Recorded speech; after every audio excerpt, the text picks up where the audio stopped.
Hello guys, आपका मेरे channel smart study में स्वागत है। आज हम शिक्षा निदेशालय की तरफ से दी जाने वाली कार्यपत्रक नंबर 24 करेंगे, जो कि क्लास 8 की है और सब्जेक्ट है सामाजिक विज्ञान। ये वर्कशीट 24 अक्टूबर 2021 की है। तो आइए शुरू करते हैं आज की वर्कशीट। जब जनता बगावत करती है 1857 में, उसके बाद। तो आइए देखते हैं आज की वर्कशीट में क्या दिया गया है। विद्रोह के साल के बाद अंग्रेजों ने 1859 के आखिर तक देश पर दोबारा नियंत्रण पा लिया था, लेकिन अब वे पहले वाली नीतियों के सहारे शासन नहीं चला सकते थे। अंग्रेजों ने जो अहम बदलाव किए वे निम्नलिखित थे। तो 1857 की जब क्रांति हुई, एक तरफ से वो क्या हुआ था, सब तरफ जाके भड़क चुकी थी, लेकिन अंग्रेजों ने कैसे तैसे करके उसको क्या कर लिया था, उस पर कंट्रोल कर लिया था और अपना नियंत्रण जो वापस जो देश था उस पर पा लिया था। लेकिन अब तक जो अंग्रेज अपनी नीतियां चलाते आ रहे थे, अब वो उन नीतियों के अनुसार अपने जो अपना दबदबा था वो नहीं बनाकर रख सकते थे। इसीलिए उन्होंने कुछ महत्वपूर्ण बदलाव किए। ब्रिटिश संसद ने 1858 में नए कानून के द्वारा ईस्ट इंडिया कंपनी के सारे अधिकार ब्रिटिश साम्राज्य के हाथ में सौंप दिए। अब क्या क्या, ईस्ट इंडिया कंपनी के पास जितने भी अधिकार थे, पहले सारा काम कौन कर रहा था, ईस्ट इंडिया कंपनी। तो उसने क्या किया, अपने जितने भी अधिकार थे वो ब्रिटिश साम्राज्य को सौंप दिए। ब्रिटिश मंत्रिमंडल के एक सदस्य को भारत मंत्री के रूप में नियुक्त किया गया। ब्रिटिश मंत्रिमंडल में एक सदस्य था भारत का, जिसे भारत मंत्री के रूप में नियुक्त किया गया। उसे भारत के शासन संबंधित मामलों को संभालने का जिम्मा सौंपा गया। उसे सलाह देने के लिए एक परिषद गठन किया गया, जिसे इंडिया काउंसिलिंग कहा गया। तो देखो क्या कहा गया कि एक क्या बना दिया उन्होंने, भारत मंत्री बना दिया गया, जो भारत से रिलेटेड जितने भी मामले थे या जितने भी मामले आ रहे थे उनको क्या करता था, उनको संभालने का काम करता था। और इसके लिए एक परिषद का गठन किया गया और जिसे क्या कहा गया, इंडिया काउंसिल कहा गया। भारत के गवर्नर जनरल को वायसराय का ओहदा दिया गया। इस प्रकार उसे इंग्लैंड के राजा रानी का निजी प्रतिनिधित्व घोषित कर दिया गया। भारत का जो गवर्नर जनरल था उसे क्या कहा गया, वायसराय कहा जाने लगा। और क्या हुआ, जो इंग्लैंड के राजा रानी का निजी प्रतिनिधित्व होता था। फलस्वरूप अंग्रेज सरकार ने अंग्रेज अधिकृत भारत के शासन की जिम्मेदारी सीधे सीधे अंग्रेजों के हाथ में सौंप दी। देश के सभी शासकों को भरोसा दिया कि भविष्य में कभी भी उनके भू क्षेत्र पर कब्जा नहीं किया जाएगा। अब पहले क्या था, जो भी क्षेत्र मिल रहा था उस पर कब्जा कर रहे थे, तो अब उन्होंने बोला कि आगे आगे आने वाले टाइम में किसी भी भू क्षेत्र पर, किसी भी जमीन पर अंग्रेज कब्जा नहीं करेंगे। उन्हें अपनी रियासत, अपने वंशजों, यहाँ तक कि दत्तक पुत्रों को सौंपने की छूट दे दी। उन्होंने कहा भी जिसे भी आप अपनी जो संपत्ति है वो देना चाहें, दत्तक पुत्रों को भी देना चाहें तो आप उन्हें दे सकते हैं।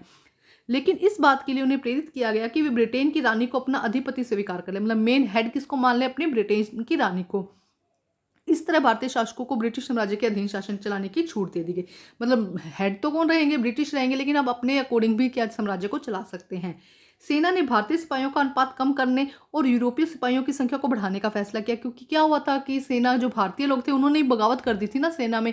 इसलिए उन्होंने क्या किया, भारतीय सिपाही थे उनका अनुपात कम कर दिया और यूरोपीय सिपाहियों को ज़्यादा नंबर दिया, उनका नंबर बढ़ाने लगे।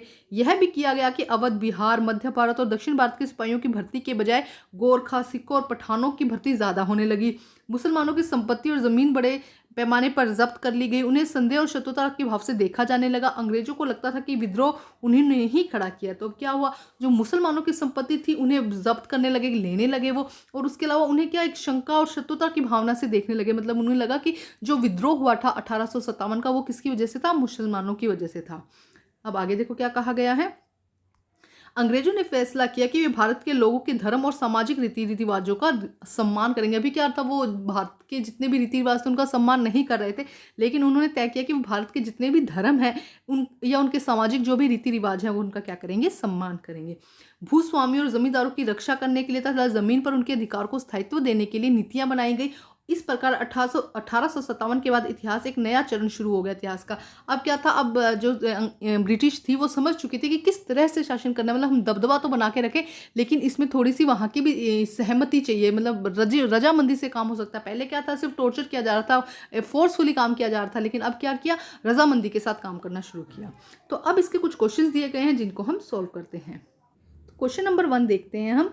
1857 के विद्रोह के पश्चात अंग्रेजों ने अपनी शासन व्यवस्था में क्या क्या बदलाव किए। तो देखो ऊपर के जितने भी पॉइंट्स थे, आप यहाँ पर वो सभी के सभी पॉइंट्स इंपॉर्टेंट है, वो लिख सकते हैं, लेकिन first and second third 3 points हम देते हैं। उन्होंने क्या बदलाव किए कि ब्रिटिश संसद ने 1858 के नए कानून के द्वारा ईस्ट इंडिया कंपनी के सारे अधिकार ब्रिटिश साम्राज्य के हाथ में सौंप दिए। जो नए कानून बनाए उन्होंने क्या कहा था, सारा जो कंपनी के हाथ में ना रह के सारा जो अधिकार था वो कहाँ चला गया, ब्रिटिश साम्राज्य के अधिकार में। भारत के गवर्नर जनरल को वायसराय का ओहदा दिया गया। और थर्ड पॉइंट हो जाएगा, भारत में भारतीय सिपाहियों का अनुपात कम करके यूरोपीय सिपाहियों की संख्या को बढ़ाने का फैसला किया। तो वो सभी पॉइंट इंपॉर्टेंट, आप उनमें से कुछ इंपॉर्टेंट पॉइंट्स यहाँ पे लिख सकते हैं। तो ये था फर्स्ट क्वेश्चन का आंसर। अब हम देखते हैं question number second. Question number second में देखो क्या कहा गया कि आपके विचार में अंग्रेजों ने ये बदलाव क्यों किए होंगे। पहले क्या थे, पहले ऐसा बदलाव नहीं था, तो जब 1857 की क्रांति हुई तो उसके बाद बदलाव किए गए। क्यों? मेरे विचार से अंग्रेजों ने यह बदलाव इसलिए किए होंगे ताकि फिर से 1857 जैसा विद्रोह ना हो पाए, क्योंकि इस विद्रोह ने ब्रिटिश सत्ता को हिलाकर रख दिया था। क्योंकि क्या होता, सब दबाव में आ गए थे, जो इंडियंस थे उनको क्या लगा, दबाव में आ गए, और दबाव में आकर उन्होंने क्या कर दिया था, 1857 का विद्रोह कर दिया था। तो उनको कोई फ्रीडम नहीं दी जा रही थी। तो इसीलिए जो अंग्रेजों थे उन्होंने को लगा कि हमें कुछ अपने अंदर चेंजेस करने पड़ेंगे, जिससे कि 1857 की जो क्रांति है वैसा विद्रोह दोबारा ना हो सके। और जो ब्रिटिश सत्ता थी वो उस समय हिल गई थी, और उनके हाथ से जो भारतीय सत्ता जो आ गई थी, उनके पावर जो उनके पास में आ गई थी, वो ना छीन जाए।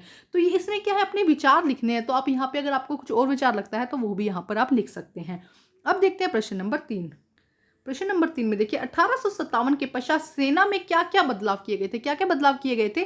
सेना में भारतीय सिपाहियों का अनुपात कम करके यूरोपीय सिपाहियों की संख्या को बढ़ाने का सबसे बड़ा फैसला तो यही किया था ना, कि अगर इंडियन आर्मी, देखो आर्मी क्या करेगी, प्रोटेक्ट करेगी ना। अगर वही क्या होंगे, इंडियंस होंगे, तो क्या पता कल को वही विद्रोह कर दें, तो प्रोटेक्शन कौन करेगा। इसीलिए क्या किया गया कि जो भारतीय सिपाहियों का अनुपात कम करके यूरोपीय सिपाहियों का नंबर बढ़ा दिया गया। और यह भी तय किया गया कि अवध, बिहार, मध्य भारत और दक्षिण भारत के जो भी सिपाही थे उनकी भर्ती के बजाय नए अब जो गोरखा, सिख और पठान आ गए थे उनकी भर्ती करवाई जाए। ठीक है, अब देखते हैं प्रश्न नंबर 4। प्रश्न नंबर 4 में देखो, विद्रोह के परिणाम दूरगामी और सभी आयामों को प्रभावित करने वाले थे, टिप्पणी कीजिए।